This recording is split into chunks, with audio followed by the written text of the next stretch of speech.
Salut à tous, on continue vite fait une dernière fois je pense sur ces histoires de lignes, de topologie, des lignes horizontales, parce que ça y est j'ai pu essayer le plugin Cinema 4D qui s'appelle Slicer et qui franchement fonctionne très très bien, fait exactement ce qu'il a à faire, il fait plein de choses.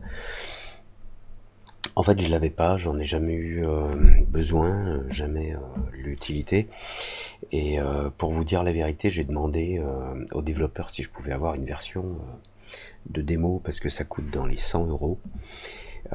Puis j'ai pas eu de réponse et je me suis rendu compte là que chez Hello Lux, ouais, Hello Lux, alors vous voyez pas peut-être le haut de l'écran, ouais, voilà.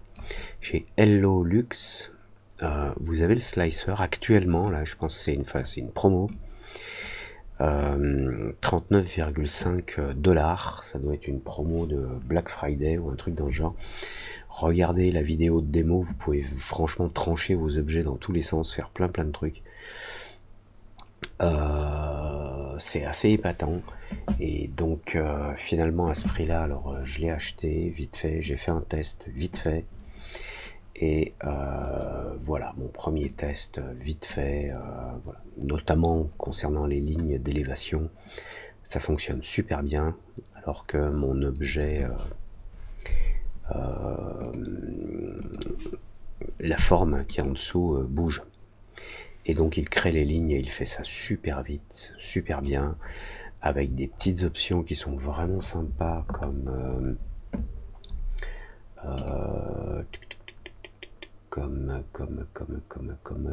le spread.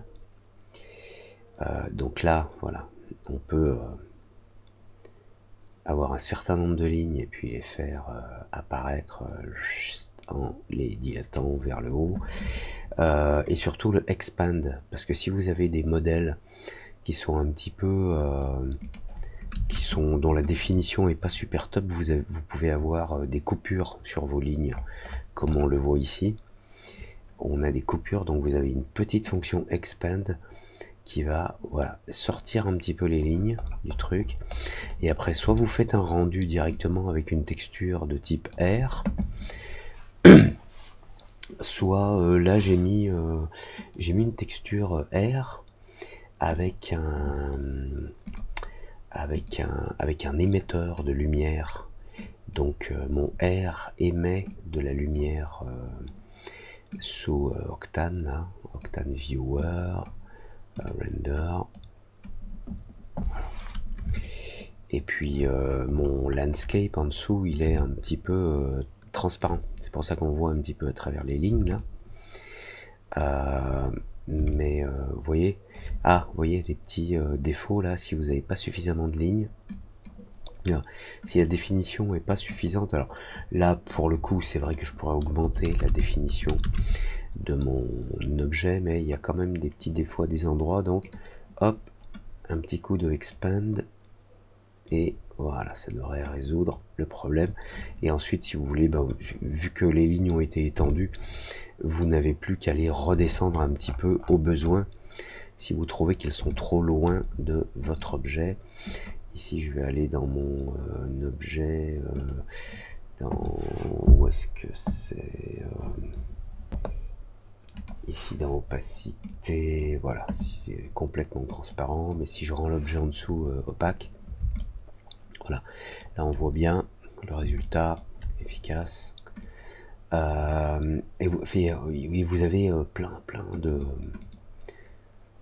de fonctions. Enfin, je vous invite à regarder vraiment la démo. Dans la géométrie, vous pouvez créer des objets, voilà, des objets plans. Alors là, il faudrait que j'utilise un autre. Voilà, vous pouvez créer des choses dans ce genre-là.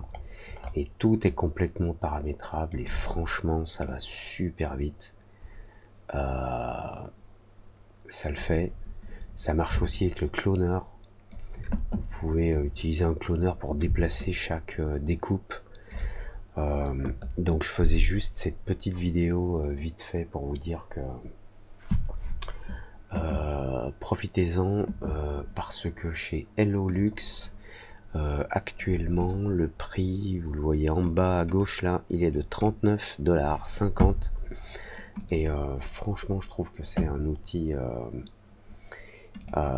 très très sympa. Cette vidéo n'est pas sponsorisée. Profitez-en pendant que c'est le Black Friday si vous avez un petit peu de monnaie de côté parce que regardez les vidéos, vous allez voir, c'est génial. Voilà, sur ce je vous salue comme d'habitude, un j'aime si vous j'aimez, un j'aime pas si vous j'aimez pas, et puis un commentaire comme d'hab. Allez, bonne soirée, ciao.